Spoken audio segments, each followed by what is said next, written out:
Hi everyone. This is for my students of architecture. Others can kind of scroll down. Maybe you can hit a like. Yeah. And if you are watching this on YouTube, probably you can hit the subscribe and click the bell button. Yeah.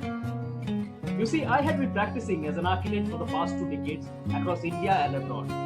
With my hands-on experience in designing and building numerous projects, I've gained some real-life insight, which I keep sharing with my students of architecture.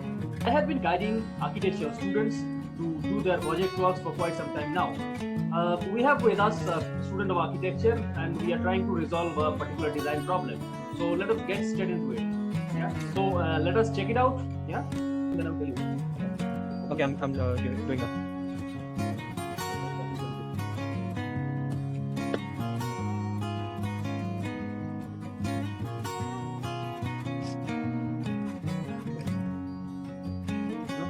There is an issue with this area. Yeah. Are you able to see it? Yeah, this is yeah, I saw that. So when you scale it, So that's supposed. what you need to do is this line. Suppose you keep here. This line is reaching this side. Okay, to switch that line, you need to scale up the Govinda. Okay. Map needs to be scaled up. This image. Okay. The image needs to be scaled up. So that why? Because you can zoom in this part. You zoom this part. Zoom in.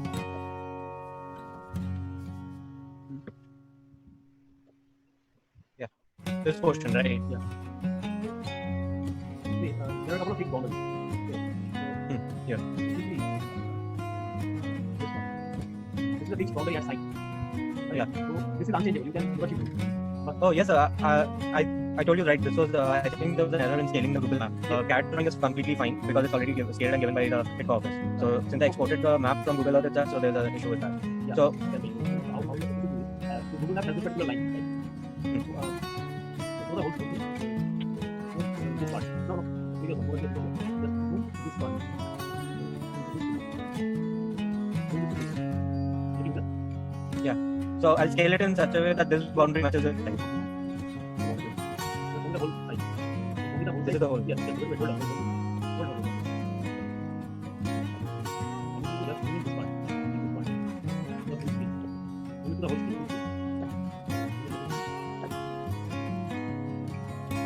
Okay. Now you see. Just wait. Hold on. So now you see. When you are referring to the satellite image, there are a couple of things you can see. Okay, drawing the referring image, you can move up and down. Satellite image is not changing. You see this particular line here. These are lines of ground. Down. When you go to the ground, you see that this particular line is there. Like this. So this is one. Yeah. Then again, there is another line here. This particular line, right? This one.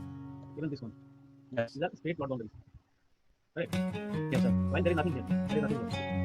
No. Yeah. So now what you do is you don't touch this line, which is the vector line in AutoCAD. That will be remaining as it is. You need to select this image, Google image, at the backdrop. Okay. Okay. And scale it up. Scale it up. Right? Okay. So that this line matches this. Okay. This yellow line matches the front boundary of the AutoCAD. Okay. Right. So this way, what will happen is because AutoCAD is 100% the scale, there is no chance of making this image. While Google Map can have error because these maps are like it's not just a single snapshot. It's a multi-layered image. They've taken a lot of photos and then just put it together, so there are a couple of errors here. This happens also. So now you need to just scale up this whole thing a little bit from here, this part to here. Right? The moment you scale up, the entire scenario changes. So this line, this particular line, will come closer. Okay. This particular line will come closer to the walkways that are there within the site. Now you realize that there are a couple of walkways within the site. You see, people in the pedestrian walkways, people go walking like this. You realize these are already there, existing. So the most recent time when I visited the site, before the lockdown thing that happened, there was no pedestrian pathways in this, right? The entirety of the site was overgrown with weeds and plants, and there was no distinction or any particular pathway that goes towards it. And towards this site, there was some makeshift shanties and houses that were there, along with food shacks and all that. Yes. And this entire site from here till here, this entire area was overgrown with weed and plants. So there was no particular, space or walkways through it. And this entire area of the road, along with this area, is currently the last time that I saw, it was being used by huge lorries and trucks as parking spaces and resting areas by the drivers and workers. So where are the parking really? There were, if you can see along this area, there's already some lorries parked here, and the same situation is. Yeah, so the same situation is towards here, from here till here, this entire L area. Since they have their fooding areas over here, the temporary shanties and shacks, so they park their lorries along this direction, this entire direction, and they rest here. So there is one structure I will see. What is it? This structure, this was a police kiosk.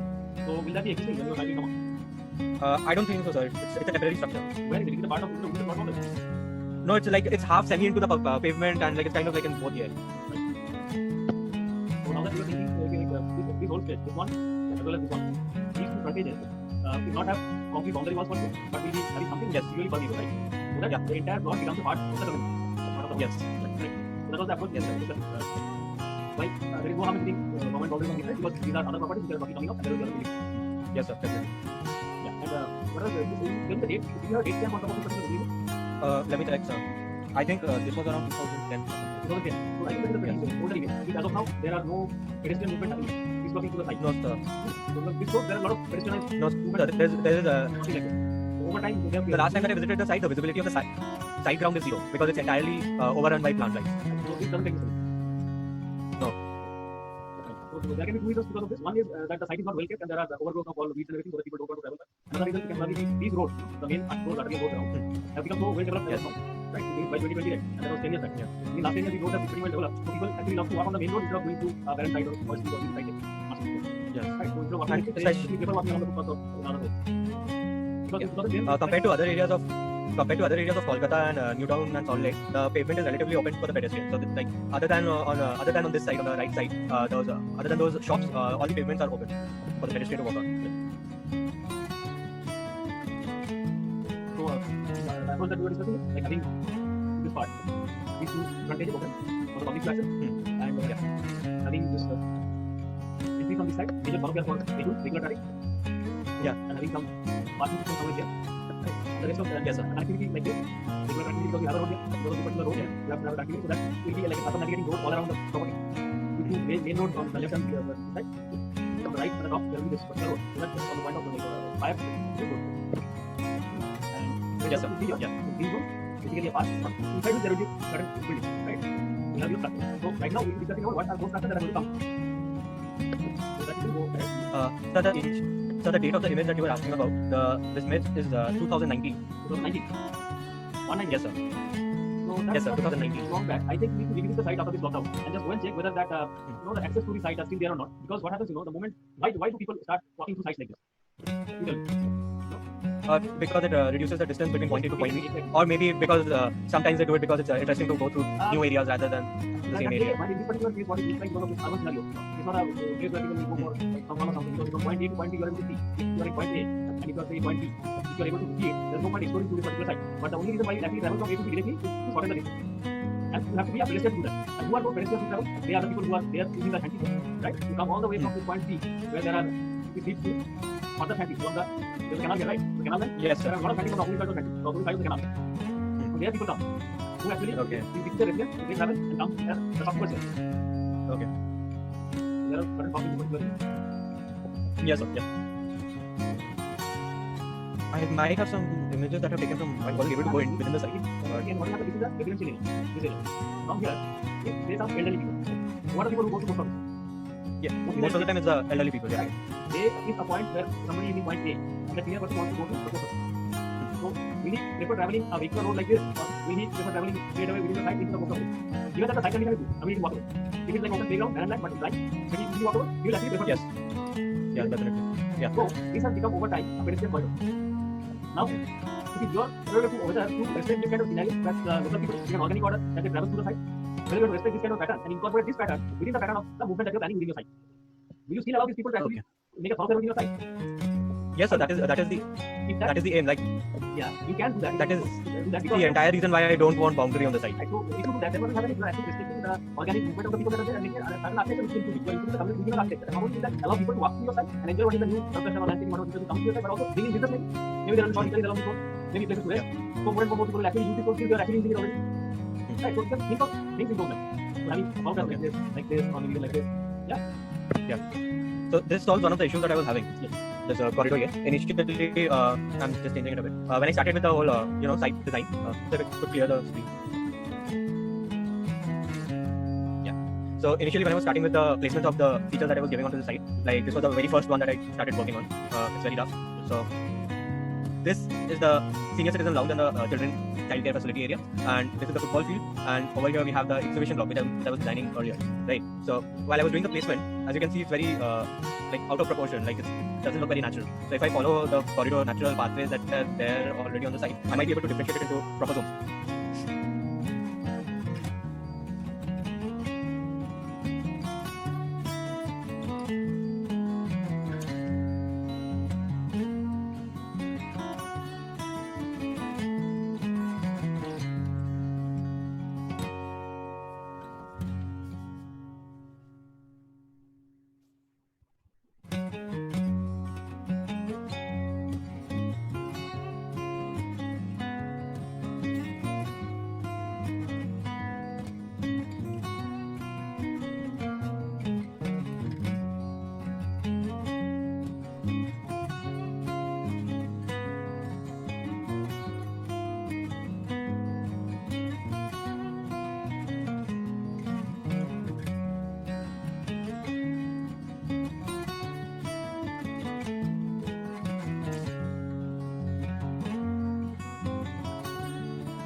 Yes, sir.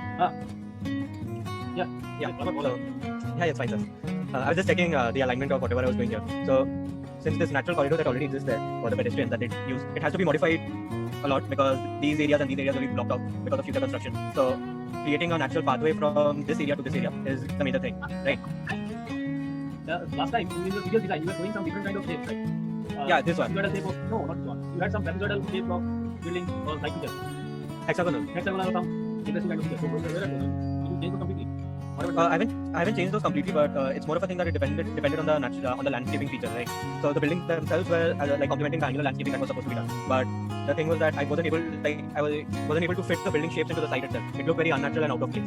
And even the thing with the integrating the verticality of the buildings, like having ramps and slopes that connected upper levels directly to the lower levels, like the ground and the park, it wasn't like I wasn't able to work that out with hexagonal structure. So I was thinking like if I started working on more basic structures and then started developing that into more complicated structures one step at a time, it would be better.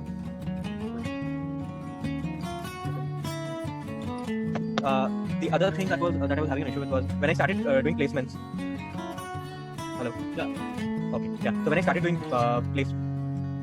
these placements, the thing was that there's no standard size for the ML multi-level car parking that you told me about. Like I wasn't able to find a standard size. It all depends on the number of park spaces that I'm supposed to have.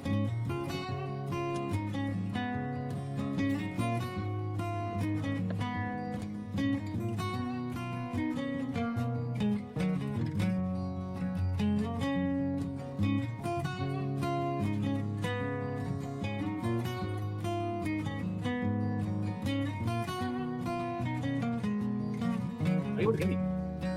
No, sir, I wasn't able to hear you.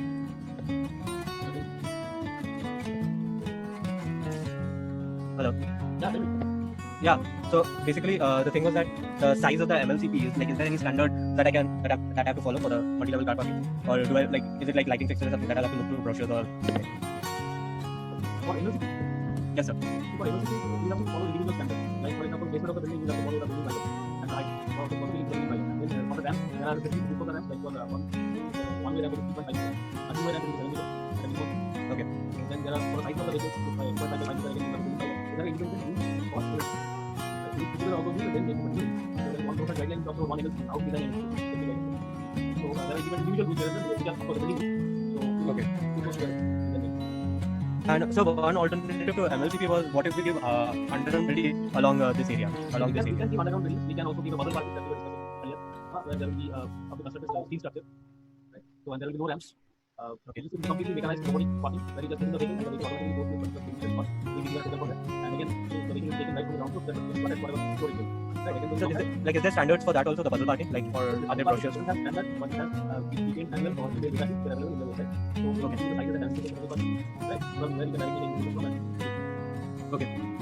So those are someone like this. Leaf doesn't have a specific norms to say what it should be. Yeah. There are guidelines about it. But the sizes of the leaf are very strong company to company. Which again is the website. The other thing was this started doing the exhibition block, which is basically the multi, like it can be used for okay, NBC. But for the specific dimensions and everything, you will go to their own website. Okay. So I started doing like this. Since my like the construction is like the building is divided into 3 blocks, which is the senior citizen childcare facility block, exhibition block, and the main community center building. So I started doing the exhibition block first. So I came up with this structure, like this is basically the structure, and this is a kind of like a seating plus ramp area that leads to the first floor level from the outside itself. And there is one entry from here. There is the entry from here. This is the gallery space, and this is kind of like a mini gallery and lobby space entry, which is the plan here. There's a storage space here. There's an administrative office here which takes care of the exhibition block. And this is the first floor, like, or technically the roof level plan. What do you have on this side? I couldn't hear you, sir. This part of the Which part, sir? floor. Yeah, like what? This floor and this floor. Okay, This is ground. okay, got it, sir. This is the ground floor, This is ground. and this is the upper floor or the roof floor. So how do you enter like this? No, sir. The entry to the ground floor is from this area and this area, and this leads to the roof floor. The roof floor will be accessible to the public. Like this. And then how do you go up? You go up from outside, which is this area. So is there a dedicated staircase to go up there? No, the roof is not accessible from the inside of the building. It's accessible from the outside. Okay. So you have an outside staircase. Yes, sir. Which is this one. Where? Yeah, this is the entire staircase, and there's also a ramp This is the staircase. beside the staircase. Yeah, the staircase, it's technically not a staircase, it's more of like a staircase cum seating area. People can sit on the, it's around 500 mm in width. No, but how does the staircase walk out? Where are you climbing up to the staircase? How are you going up? From here? We are going up. We are going up here like this. Okay. Directly to the upper floor. Yeah, it's kind of like a roof garden kind of thing, accessible to the public. There will be a pathway from here like this, so people can come here. Go. No, there has to be a landing place here. You don't have so many steps in one flight. Maybe like So the thing is that you can sit on the steps itself. It's a seating slash it's like a seating slash staircase area. this is fine, but as per the NBC, you cannot have single flight like this going up. Okay. You cannot actually walk up like that. Okay. So it was more of a thing that how we had seating spaces in a OAT, right? Like steps which you can sit on. I thought it like that is what I was going for. Even for that matter, if you say OAT or maybe like a theater, maybe like a it also has a certain landing place. There are at least here. How is the layout of any theater? This is the scale of the screen. This is the scale of the camp. There are eyes like this. Yeah. Like this, right? There is a landing space here. Where you have two premium seats here. There will be another landing space here. There will be three categories of seating here. So there will be walkway. Well, So I the break it's here. a piece of There all, will be 10 steps here, 10 steps here, 10 12 steps here, there is a break. So like I think there's supposed to be a landing after every 12 steps, right? Yeah, so that is the maximum. Ideally, keep it to 10. Okay. Like This is around 13 steps, I think. 12 or 13, keep it to 10. That is the best scenario. Okay. Okay, so 10 is the best kind of scenario. That is the maximum. So basically, you see, architecture school tends to be long on art and short on humanity. Architecture studios push theory, tectonics, pathy, parametric design, phenomenology of the skin or whatever it is called this year. So really, the students are encouraged to think or really think about the people and design for the people for whom they are supposed to build it, inhabit, work in and maintain their particular building. Students are taught to search for inspiration anywhere but the lives of real humans.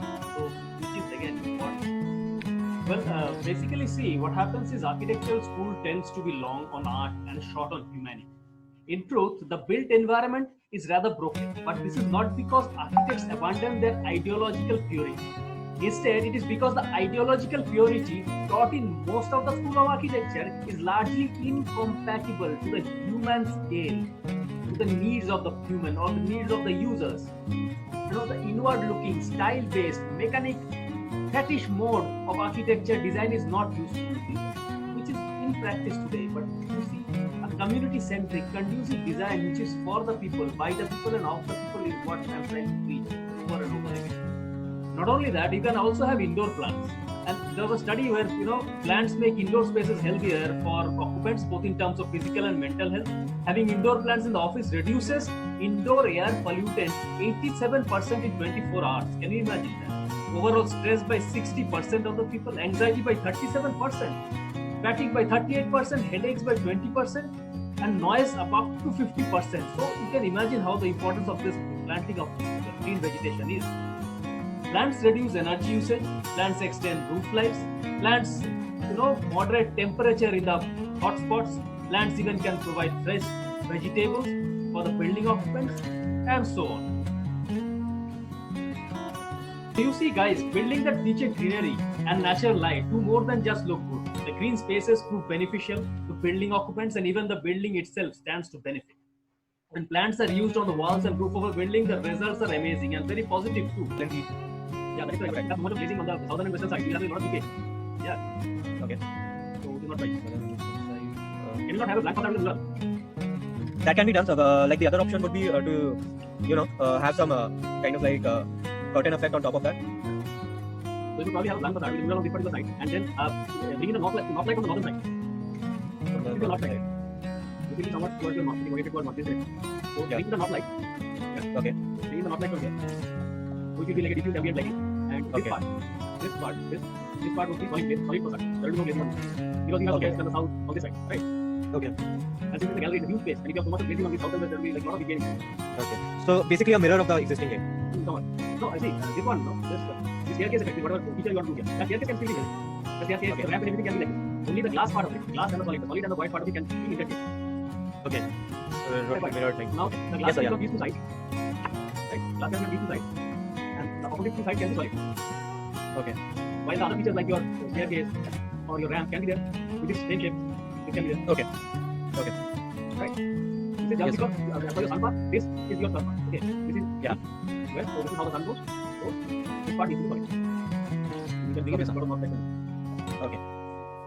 So the other thing was that when I was designing the making the plans, the thing that kept coming to my mind was that since I wasn't able to visit the site properly, so I don't know whether there is already an existing water supply or electrical substation given there or not. So the electric concept and HVAC concept, like should I pay attention to it after doing the tile planning and everything, or like do I have I to? think the best is you can quickly visit the site because it is not very far away and see what the scenario is. If you see that something is coming up in terms of that substation is concerned, because substation will take up like almost half an acre to 1 acre of land. It's pretty huge. You have to land. If that is coming within the periphery of your plot, then that needs to be considered. If it is not coming, then for the time being, as this is an academic project, like for the time being, you can ignore that thing because it is eventually going to come in some part of the city or other. And then Okay.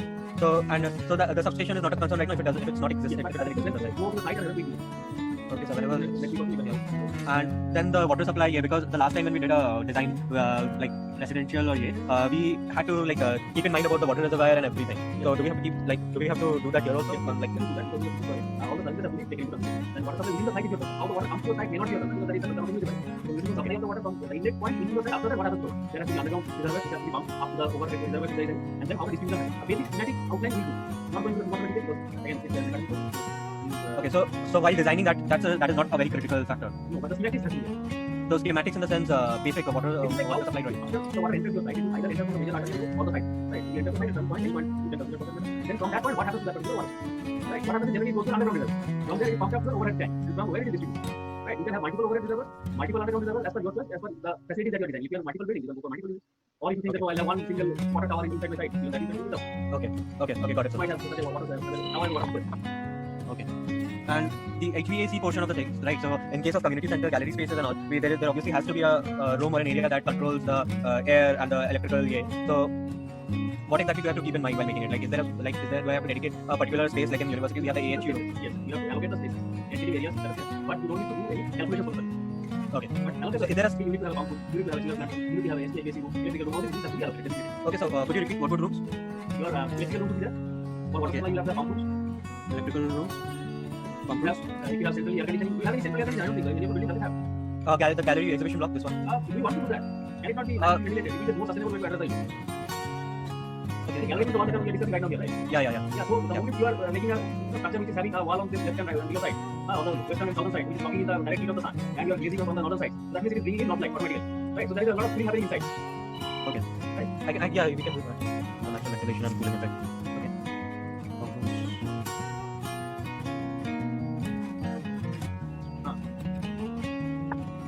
So what and if you have a green roof on top, you're going for a green roof on top of those things, right? Yeah. So structure will have a green roof. So automatically your structure becomes cool. Okay. Right? And which is the predominant ventilation that you figure out? It is probably this side. Is it this or this? I think it's 1 minute. It's from this side. Okay, so figure out the predominant ventilation. That's for the ventilation. You design that. Okay. Design the opening so that there is, and since there is a cross ventilation, and since your building is in such a shape where you have an inclination towards the top, it's a triangulated building. So the moment you have an inclined facade going upwards, there are multiple uses to that. Okay.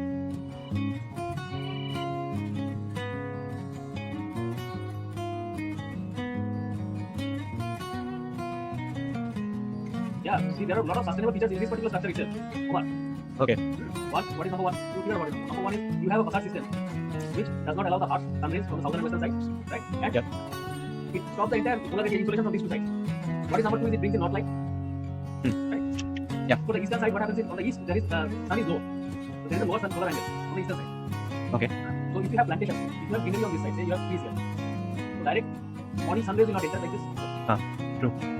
But as the sun rises, even then, because of the shading of these trees, it will not directly enter, but you get the light. Yeah. So even if you have a facade here, a glazing here, the light will come, and on the north there is no direct sunlight in our part of the globe. Yeah. Right? So, Okay. what again? You have this entire roof as a green roof. In the inclination part, the inclined part can be having, you can want to have solar panels, you will. Right, you have good inclination, you can have solar panels. Yeah, that will work too. What is the next point? Because you have inclination, you can have rainwater harvesting. A lot of rainwater can be collected. If you have a lot of places on top, it can all be collected because you have that inclined profile. Water will not waste. Unlike in a normal black roof, you want to collect the rainwater. It is difficult. Yeah. It will be easier. You'll have to attach artificial on top to collect it. Right, so by the nature of your structure itself, by the design itself, it facilitates rainwater harvesting. So you can collect a lot of rainwater from the top and collect it either you recharge the groundwater or use that water and supply. So what are the features? Again, number 6 can be like it's a conducive building, a building for all.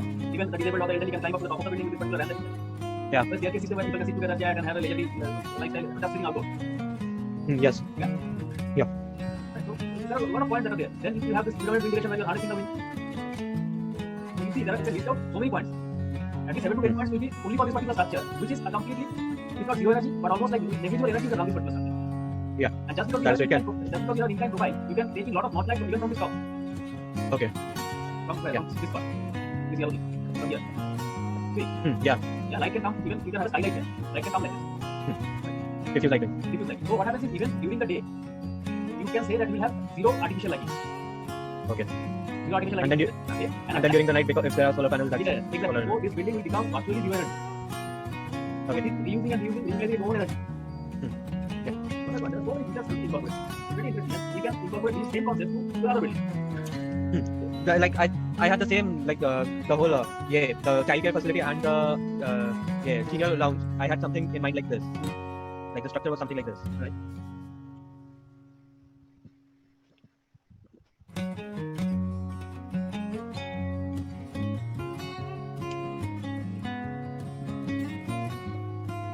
You know, the best part is because your project is more people oriented. It's not a single user oriented. It's not. So you need to observe people, Yes, sir. how they're moving around, and ask them questions without any bias, and also listen to what they're saying and document that process. This is half of it is almost done. The next half is the project do after work. So research orientation is very important, and it can be exploited in a way how you are doing your design. Then you can propose a thoughtful solution, right? Then probably you can do a beautiful architecture, but also it will because you're done. So this was basically the building form for senior and childcare facility. So this entire area would be open towards the football field as a playground area, and this was supposed to like be the main like the visual portion of the building. This is the corridor. Should I zoom in into this? Yeah, I can see that. Okay. So this was supposed to be basically the common corridor that connected the two facilities, and this was the kind of like the form that I envisioned for the senior and childcare facility block. So we had this whole visual thing here, and like so we could have the solar panel and the same concept. Yeah, and the same concept that we're applying here can be utilized. So we have two major blocks that are essentially zero energy. And today, recently I think some of the solar panels that they are coming, those are completely transparent. So you can actually have a sort of a greenhouse on top of the roof, right? So there is a level, just above the grade of the roof, there will be a level of plantation. It will be a green roof, right? And on top of the green roof, covering of the greenhouse, there is a layer of solar panel, which are transparent. So that solar panel, which are transparent, is not only allowing the sun rays filtering into the plants, but also in the process they are harnessing energy. So the plants are getting their sunlight as well as you are harnessing energy. And also what happens in during calamities like this, all these cycles are coming. So just because there is a cover on top, the plants are not damaged. Okay. So essentially for greenhouse, the solar panels will replace glass. Yes, exactly. So if you replace the entire glazing system of a greenhouse, the roofing glazing of a greenhouse with solar panels, which are transparent or transparent, whatever it allows a certain amount of light. That does the job. So if it allows a certain amount of light, in theory, can't we use the solar panels as the main roofing material for the building? You could think that, but what happens is, what happens during harsh sunlight, sunny days, then we'll have to have another layer of protection. Probably, So it could be it could be a mixture of glasses that limit the amount of sunlight that enters into the building, along with the solar panels. So the solar panels can act as like skylights or skylights similar to what happens in the atrium, right? In atrium, there's one particular source of light which enhances a particular area in the atrium, highlights it. So it can be used like that. Yes, you can. So you can go to the next one. And the other thing that I'm having trouble with exactly right now is the main community building, right? So it's more of a thing that I'm not being able to like the spaces that are there, I'm not able to link them in a proper sequence. Like I'm getting confused. So for example, like if I am having the buildings here in this area, if I have the building somewhere here, the main community building, I was thinking that it would have a connection with this building, like kind of like pathway which has pergolas or coverings on top, which connects this the exhibition block with the main community building. And if the community building is somewhat shaped like this in an L shape, it can be connected with this block, which is the childcare facility and the senior lounge, in the same way that it is connected to the exhibition block, which is here. And if I'm adding an auditorium in the main community building, it's somewhat shaped at an angle like this, I can incorporate the street market near here, which will be integrated with the external facade of the main community building.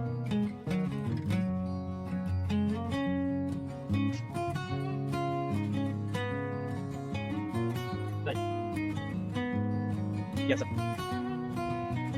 So right now that I was thinking was the idea that was going through my head was, since we have some natural pathing that's there already, this building, instead of being one single unit, it can be divided into two different units with the pathway going in between. But the other issue would be how to connect the auditorium block, which will be there in the main community. See, you could connect that on upper level. upper level. There can be lower level connectivity as far as the pedestrian is concerned. Yeah. Okay. And there can be upper level connectivity on the building. It could be a same building, it could structure at the ground floor, but this central part is void at the ground and there is a structure on top. Okay. Upper level. Oh. On the top. Like a bridge. So then this area can be utilized as a open space roofing attached to the auditorium. This space, this particular space, and upper level, this can be somewhat like that. It can be part of the same thing. Okay. And if this area is slow, it can also act as a secondary entrance into the auditorium block. Say, for instance, this is ground floor. This is the ground floor. This is the ground floor. And this becomes the first floor. Okay. Then this becomes the third level, which is on top of this. There is nothing here. There is nothing at the ground level here. So this building becomes somewhat like the interlace. Okay. I was thinking along this area, right? Yes. This is the ground floor.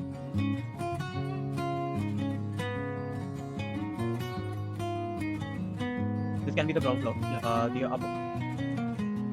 We can have upper floor like this, Yes, we can.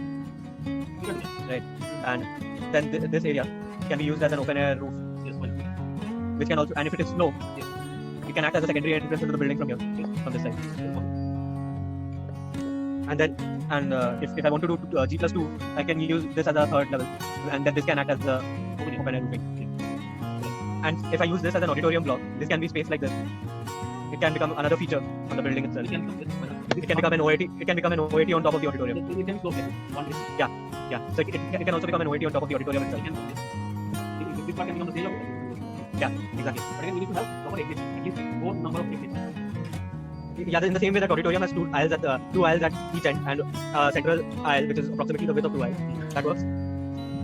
But there has to be exit out of the auditorium into the open. Either into the open space or the staircase which is leading to the open space. Okay. Since it's an OAT, it does will the OAT also have to have 4 exits since it's already The open? OPT is essentially one open space, right? It is on top of the terrace, Yeah. so there is not a fire hazard is not an issue. But what happens is if certain calamities or something happens, people have to be evacuated. There will be at least 100 people gathered up there, so they have to be easily and fast quickly evacuated from the particular space. And for that reason, you need to go there. It is not essentially fire. Somebody may have fallen down, or something has happened. People start, running. Or there is some fight, something. There is a huge crowd. People are trying to rush out of that particular space, and it is on top of the terrace. And people fall down on the terrace. So that is a huge issue, right? It has to be So situated. the thing is that how do you give an exit from an open space? Like since it's already in an open space, other than providing standard ramps and This is on the second level, right? Yeah. It's on the second level, and there is this first level, and then you have the ground level. Yeah. So from that second level, how do that? What is that access pathway to come down into the ground? Suppose you have to define. Okay. How do you go down, right? Or if you have a green terrace on the first floor, at least can you come to the first green open terrace? This level. Okay. Yeah. Right? I think we can give a dog-shaped ramp there. Yeah. The dog-like ramp. See, you need not give a ramp everywhere. You can. No. The reason why I said that was that because ramps are more, disabled friendly. So rather than giving emergency staircases, giving ramp would be easier. But say again, like if you have a OAT on top of a second level, right? Climbing up the second level on a wheelchair in itself is a difficult task. You definitely have to give a lift then, right? So you think those like. So you just The lift will be- that, or like that. The thing is that if the lift is there during natural calamities or during emergencies, most of the time they close the lift, right? Lift is not accessible. So the only other viable option is a ramp. Yes, the only viable option is ramp has to be there if you want your disabled and elderly climb up to the second level. So you need to define those services or spaces which you want them to go to. This particular OAT may be for those people who may not be required to come into such places. You need to define what is happening here. Who is this for? Who are the users? If you define that, then you might not even give a ramp if it is not required. Or you might give a ramp. Okay. I mean, that is up to you. That is a design requirement. Got my point? So think in Yes, those sir. terms. Okay. But the safety, security, and evacuation strategies have to be figured out at this point of time. You can't do it either. Just like add on to anything after the design. Got it, sir. It has to be incorporated on the very beginning stages of the design. Yeah, of course. Yeah. So, okay, so just observe what is happening. So this is one thing. The last thing was that the market space, right? So essentially we have two different kinds of market spaces in terms of what they sell, which is wet market and dry market, right? So should I add a wet market here since it's a community market? Should I add a wet market here or should I keep it like a dry market? No. I think so because if you go back to the rules and just go to the headline,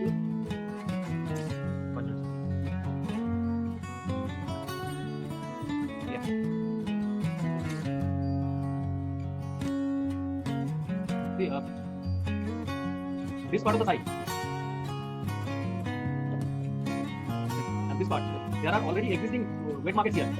Community market is there, which are temporary shanties. Yeah. These are temporary.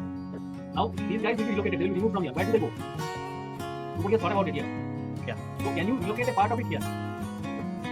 If I'm doing a wet market, I think I can because there's a very interesting concept which is used in Singapore. Like how they have their market areas, right? Generally, they have this huge open space and they have a covering on top, which they use as a market space. Right? It's cheap and it's efficient and it's very easily constructed anywhere, right? So using that same idea and modifying it a bit to, like, since it's a community center, make it more refined. This is what I came up with.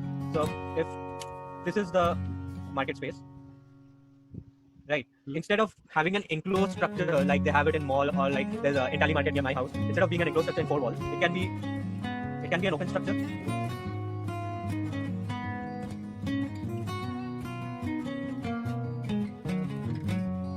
And since we'll have foodings and everything here, this area above the section. So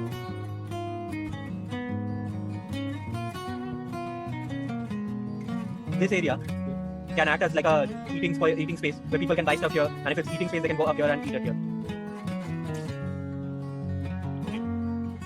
One of the So- climb up on the top. Yeah. People to go upstairs here. Yes. Then this particular roof will have to be really strong. And then the problem is then you'll have to have a lot of columns. Okay. Yeah, instead if you have a light roof, or maybe a tensile structure. There is a tensile structure on PC2. PC2 is all a tensile structure. C2, I don't think so. What? I don't remember. There is a tensile structure in the inner courtyard.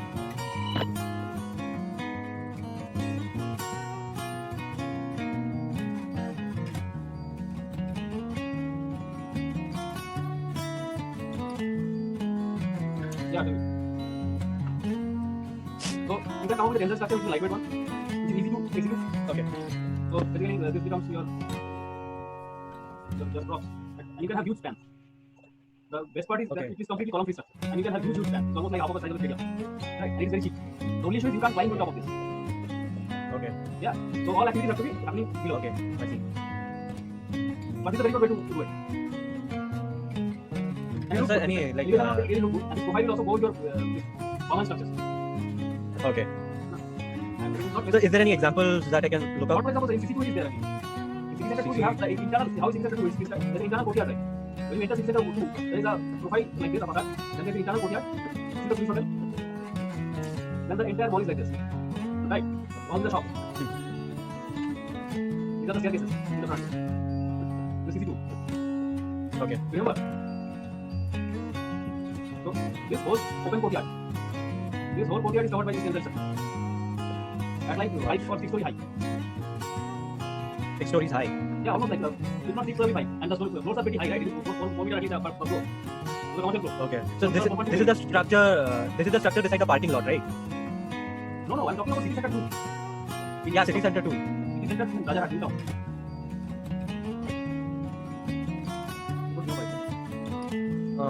I think that's in Newtown. That's City Center 1, right? No, City Center 2. Already City Center 1 is City Center. Okay. Okay. Then I'm mixing them up. So the City Center which is near airport is City Center 2. Yeah. Okay. So I'm talking about that. Okay. I can't find any images for it. So Google it here. The entire facade is inward looking. It is kind of a, the approach what they have taken is a style based, because it is entire design which is inward. It is covered by this tensile structure. Okay. Now I see it. Yeah. It kind of acts as the roof. Okay. Is it great? I'll share it. And it is more like coming up with the concept of a garden. Avant-garde. Is it this one? Where? I'm not able to see your speech. Where? I think it's loading. Yes. This is the one, right? No. Not that. This is the one. You can see this is a tensile structure. This one on the left. This is a tensile structure. This is a tensile structure. You see it? I click. You got the structure. This one. This is the tensile structure. Okay. It can cover huge spans. But it's not accessible. It can cover huge span, but it's not People can't accessible. like on top of that. But it is pretty stable. I mean, during this cyclone and all, nothing has happened. And you see the height. How much? Okay. Yeah, For it's huge huge. ones. That's around 3 stories to 4 stories high. Yes, it is not more because these floors are very high. They are not normal 3 meter high floors. Yeah. Right. And It's around and this particular it's around 4 space, floors high. yeah, and this particular space is almost is like this is a semi-open space. And this is a semi-open space, but it almost acts like an open space because of the volume. Yeah. Just because it is so high, people can't feel that it is there. Okay. Only feel it is there. And this particular space acts like as if it's an open space. So you can have an Okay, open so space or whatever, and you have a covering on top from the rain. So that no rain will fall on top of this.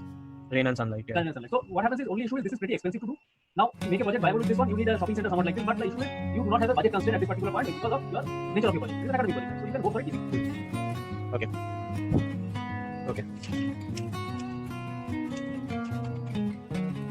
Yeah, that could work.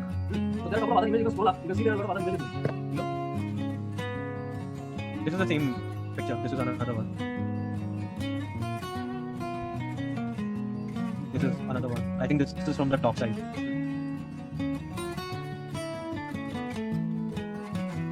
Yeah, this is pretty much it, sir. These are the only images. It keeps repeating.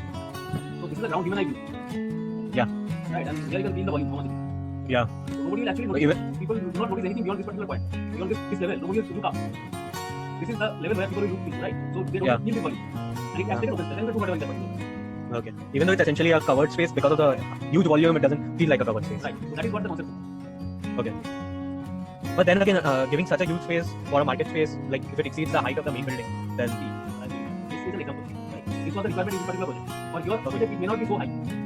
It might be half of it. Even if it is half of it, then you have a volume. And in this particular case, this is completely translucent. There is zero sunlight penetrating in this. oh, But there is a diffuse sunlight. Diffuse sunlight, 5 to 20% sunlight will come to this because there are other openings all around. If you make this entire there was make this structure with something, if not tensile or something, which you will have a translucent solar panels, this will act like a double game, right? So you will Okay. not only harness solar energy but also will shade the space. okay. Using solar energy, okay.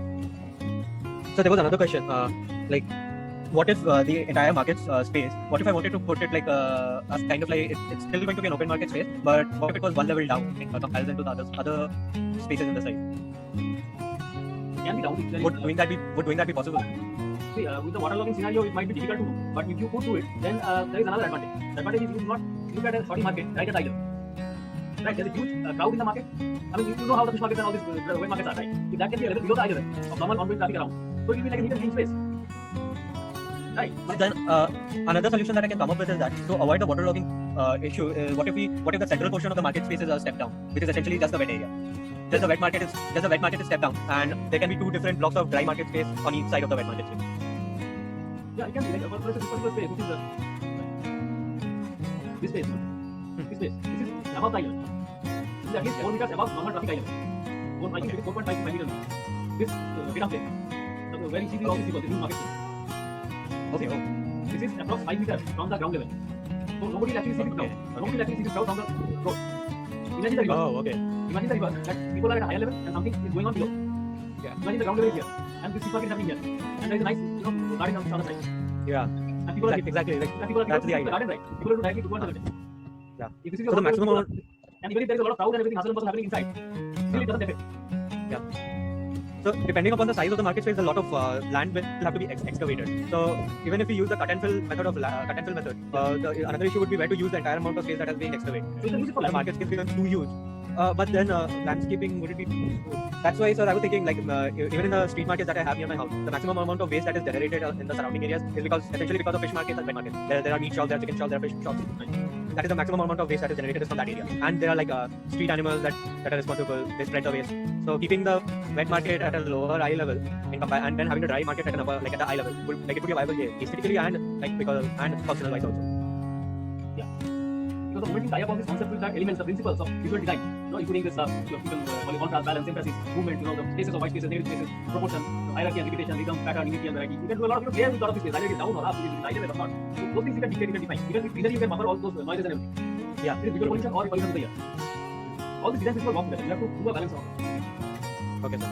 So when I start designing the market space, I'll see, like, if it's getting too huge of a space to be excavated, then I think I'll avoid that. But if it's like an appropriate amount which can be utilized in the landscaping of other areas in the site, then I'll go for that, because logically thinking that's the most viable way to do that. So always it doesn't need to be excavated. And for instance, in city center 1, if you pull out that image, you see the central room, what they call it. So that space is not excavated, but it looks like excavated because they have raised all other spaces around it. That space is in effect actually above the ground level, but still it looks as if it is below because everybody else is around it. It has been raised by steps. City center 1, not this one. Pull out city center 1. This space? No, Or is it this not this CC1, this is CC2. This is city center one. This is city center 1. This space, I can say, but it's still loading. This image. Okay. Yeah, this image. These spaces, it looks like open court area, this area. Yes. So this open courtyard area, it looks as if it is below grade, but which is not. So they have not really done any excavation. This space, it's not below grade. The entire scenario of people are looking it from the top. Everybody is observing this space from the top. But it is not. It really is the ground level is below here. People have to climb up to this space and go to this particular space. So if you put the structure of building or the formation of the soil or the part of the building in such a way where there are undulations, gradients, you can climb up and down, it gives also a feel to the side. It becomes an experiential journey to your side. Yeah. Okay. Yeah. So But, see also that your form follows your function, follows your form.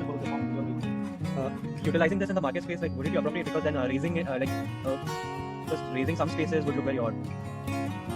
Suddenly if it starts raising. Part of the market can be this, or it can be in a different level, either below or above. Like for instance, the wet market or maybe the fish market. Fish market and the meat market, all these are like very dingy places, very little smelly and stuff. So if they are not in the direct line of sight, it is always better. Okay. Other than that, like vegetable market and all, it can be easily kept open, I guess. Yeah. Well, like general community market spaces, Like general community commodities. Yeah. And That can be there in so visual. within that market scenario. Normally what happens in our community market, you do not see any green. Yeah. Is True. there any possibility where you can incorporate like a row of trees, maybe a market within those row of trees or something like that? Yeah, definitely. Yes. So Yeah, definitely. I'll give you another example. You go to Shantiniketan, you know Shantiniketan? Shantiniketan Hart, H-double-H Hart. This is a village market for art and craft of the local people. So, what images? This. Yeah, it's loading, sir. It's a bit slow. It's loading.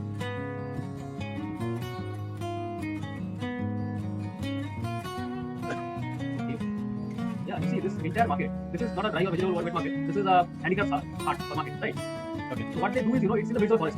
This is the first image. Yeah. It is, Yeah. it is kind of a ground within the forest. Yeah. Right. So they have occupied the spaces in between the trees and set up a market. Completely unplanned and completely organic. But why not make it in a planned market in such a way that there is a lot of greenery, so it suits the eye? Yeah. This concept is a completely And unplanned, but it's a very famous concept. And people from all over the world see this market. If we incorporate trees and all, it can also act as a barrier both for visual and for smell in cases of And wet also market. it will be great for the people who are working. The people who are sitting and selling, or people who are traveling to the market. So it's completely the thing. If you incorporate the trees, it will be best in all the things. Okay. So try to make it as green as possible. Because in our process of architecture, we forget to incorporate trees, which you should not. Yeah. Generally, in all the community markets that I have seen, even near my house, it's mostly like a covered area which is completely flat with temporary stalls. Even these No ones, hint they- of greens or plants or anything. It's just one flat area with stalls there. See, what happens is incorporating green is very important. And because greenery, it not only gives us oxygen and all, it is in a holistic way, it is important for the community. Right. So, in this, when you're designing any such living environment, the environment benefits more than just our health and well-being. It also facilitates maybe the water management, it promotes biodiversity in that area, in that built-up spaces, and can help reduce the effects of noise pollution and all pollution to the eye. Maybe. It is not nice to have a market in such kind of scenario, but it will be nice if it is like in a concrete structure. Right. Okay. It also helps to raise the value of that particular land in a better way. In comparison to a normal market, if you have a market somewhat like people will love to go there, for instance, Shantiniketan Yeah, market. But definitely. all over the world, people are interested in coming and buying this stuff. It's pretty cheap. And it's a huge concept to follow. Where indigenously people have developed themselves, it's an organic concept.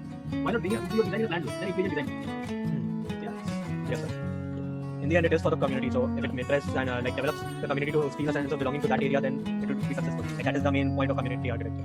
So the more you emphasize on the community involvement, the more better. So you can only allocate the spaces where these guys will come and sit. It's a daily market, so they will bring in stuff from their place and they will come and sell it. You need to only define the space or define the space where they will be coming and sitting here, and define the corridor through which they will enter your site and exit your site, and how is the waste that is generated here will be got rid of from this city. Okay. So the entry, like if I show you the platform. So considering that the market space will be around this area, it will be along this direction, right? This is the space that I had allotted for the market space around this area, and this entire area will be open, right? As I said before, it will be like kind of like an open area. People can come in and go in as they please, since it is for the public. They can enter with the products here, set up their stalls here, or if they are bringing huge goods and everything, they can use their trucks. People can access like this, okay? But those will be the people who will be the buyers. This will be the buyer's area, okay? For the seller's entry, it can be a different service route, where they will bring in what? Their vans, the small rickshaws or e-carts or something, where they will bring in their stuff, and then they will unload here. There will be loading, unloading happening, and they will go into the stalls. And try orienting your stalls in this way. Okay. Like this. Why If your stalls are oriented like this, and these are stalls for some periods. Okay, so the movement will be basically like this. It can be a complete thoroughfare, if you will, or it can be like this, but people can enter like this. Okay. So that there is a good visibility of what happens beyond. It should not be a complete walled up structure. Normally in such markets, wherever there are such markets, you see, even if there are temporary structures like this, it is a complete enclosure. It becomes an enclosure eventually. Yeah. You see the backside of this whole thing. And there is no entry there. Even if there is entry, it is like a small here and there. Small like this. But essentially you see a block tent. No. What you should do is you need to keep it open.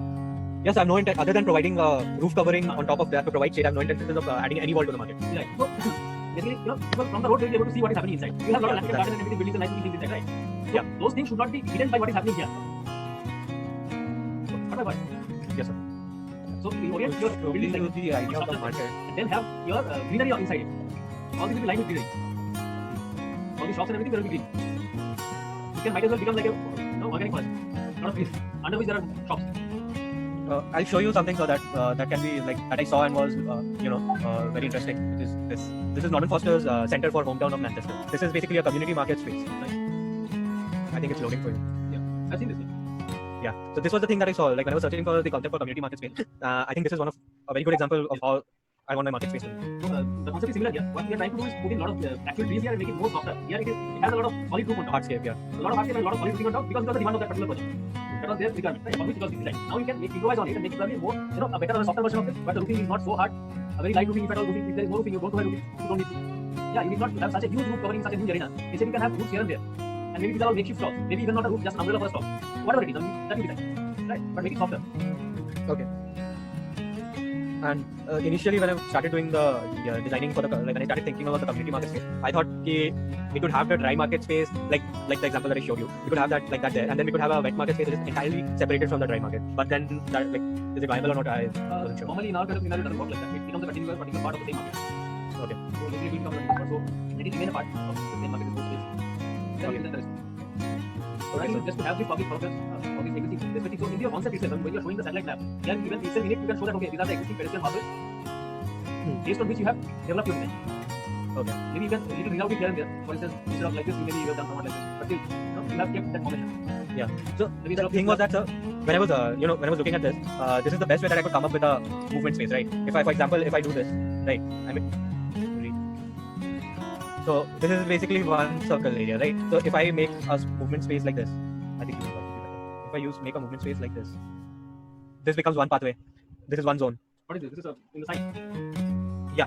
No, how do you define the If I side? do something like this, What is the on size the of circle, it depends upon what is there. Like if I have this area, if I remove this, if I have, for example, the exhibition block,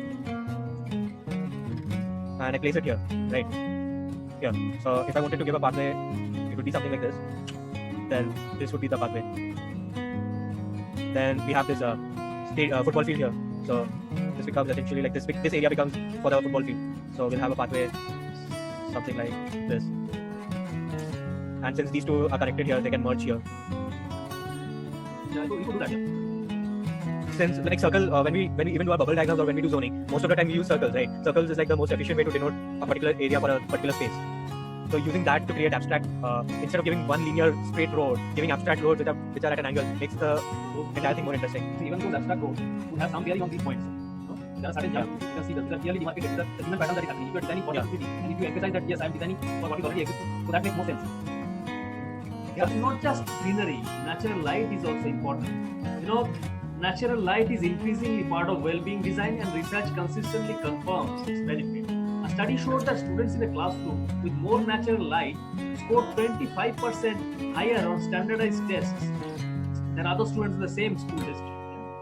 So this is pretty amazing, these results that we are seeing all over the place, all over the world. So greenery in our places, in our architecture, if it is intertwined with architecture, makes us healthy, smarter and happier. Imagine how we benefit from a built environment which is completely made out of plants. Imagine the future where the architecture is no more bricks and mortar, it is more of plants. It is more of a enclosure, a cocoon of a biodiverse field where people can stay together, live together in harmony with the nature.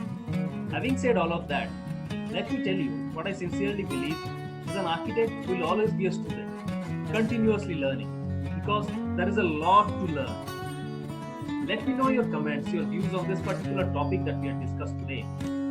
Write in the comment below. I'll get back to you. See you.